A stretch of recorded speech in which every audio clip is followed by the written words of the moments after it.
talk about deep well, pros and cons. About deep well naman, pagdating sa negosyong tubig, maganda gamitin ang deep well kasi mas malaki ang kikitain mo. Pero depende sa lugar. Kasi there are some municipalities na hindi nila ina-allowed na mag-deep well ka. Pero in terms of revenue, maganda ang deep well. Kaya lang, kailangan mong mag-apply ng permit sa NWRB para at least legal naman po na nagbebenta po kayo ng tubig. Ito po kasi yan. Yung mga water resources natin sa ilalim, yan po ay natural mine natin. Yan ay natural na mina. Natural na yaman yan ng ating kapaligiran.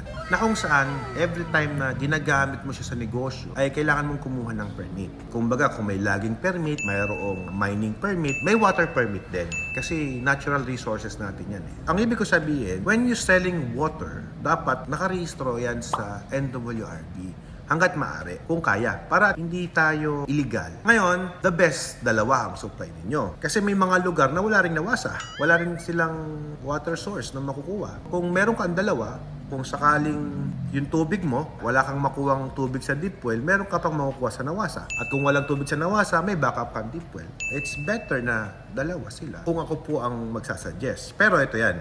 Sa water filtration system naman, kung gagamit ka ng 1 horsepower pump, madagdagan ka lang sa electric bill mo ng around 2,800 pesos, 24 hours running yun. So, ang liit na halaga nun para sa isang water refilling station operation. Kasi non-stop yung andar.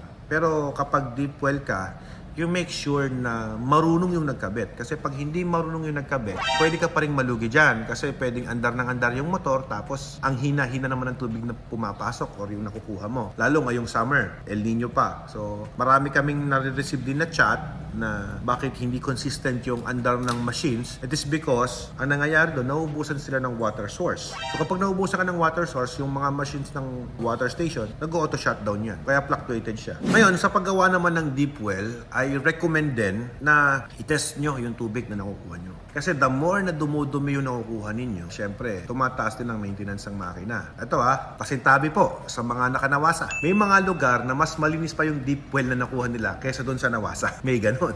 At mayroon ding mga lugar na madumi ang deep well pero malinis ang nawasa. Ayan, magme-mention na tayo. Swerte ng mga taga Maynilad kasi maganda ang filtration system ng Maynilad. Actually, pwede nyo inumin yung tubig ng Maynilad sa linis. Pero syempre, in terms of bacterial contamination, depende yan sa lugar ninyo, sa environment ninyo. Kasi baka yung gripo nyo na nakasabit na ganyan. Hindi na po ng langaw, kumuha ka ng baso, sinahod mo ganun.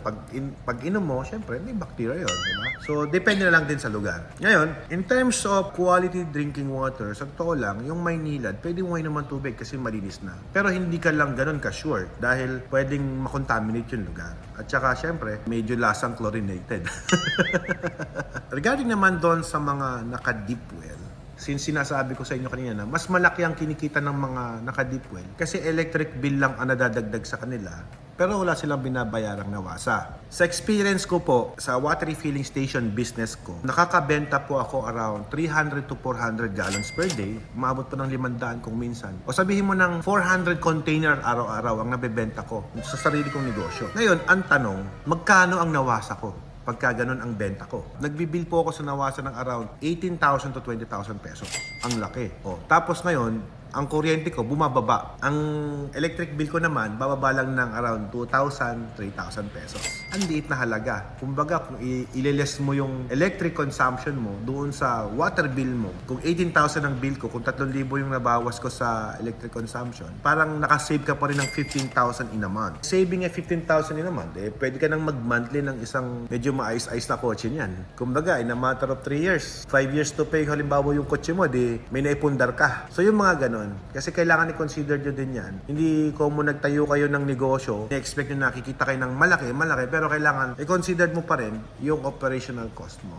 Kaya ang swerte ng mga lugar na may mga water station na ina-allowed yung deep well.